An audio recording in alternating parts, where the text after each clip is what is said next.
Chapter 39. Joseph in Potiphar's house. When Joseph was taken to Egypt by the Ishmaelite traders, he was purchased by Potiphar, an Egyptian officer. Potiphar was captain of the guard for Pharaoh, the king of Egypt. The Lord was with Joseph, so he succeeded in everything he did as he served in the home of his Egyptian master. Potiphar noticed this and realized that the Lord was with Joseph, giving him success in everything he did.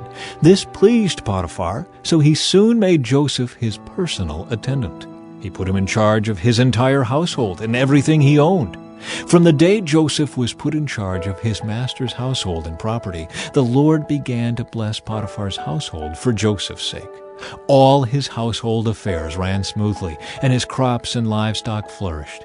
So Potiphar gave Joseph complete administrative responsibility over everything he owned. With Joseph there, he didn't worry about a thing except what kind of food to eat. Joseph was a very handsome and well-built young man, and Potiphar's wife soon began to look at him lustfully. "Come and sleep with me," she demanded. But Joseph refused. "Look," he told her, "my master trusts me with everything in his entire household. No one here has more authority than I do. He has held back nothing from me except you, because you are his wife. How could I do such a wicked thing? It would be a great sin against God." She kept putting pressure on Joseph day after day, but he refused to sleep with her, and he kept out of her way as much as possible. One day, however, no one else was around when he went in to do his work. She came and grabbed him by his cloak, demanding, "Come on, sleep with me."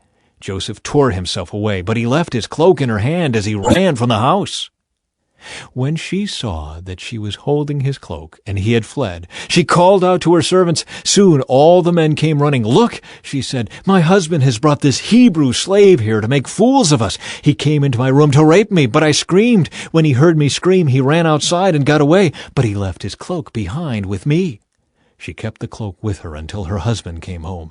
Then she told him her story. "That Hebrew slave you've brought into our house tried to come in and fool around with me," she said. "But when I screamed, he ran outside, leaving his cloak with me." Joseph put in prison.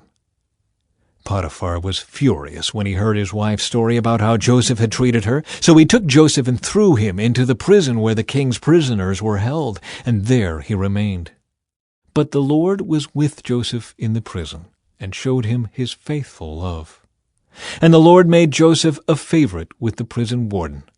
Before long, the warden put Joseph in charge of all the other prisoners and over everything that happened in the prison. The warden had no more worries because Joseph took care of everything. The Lord was with him and caused everything he did to succeed.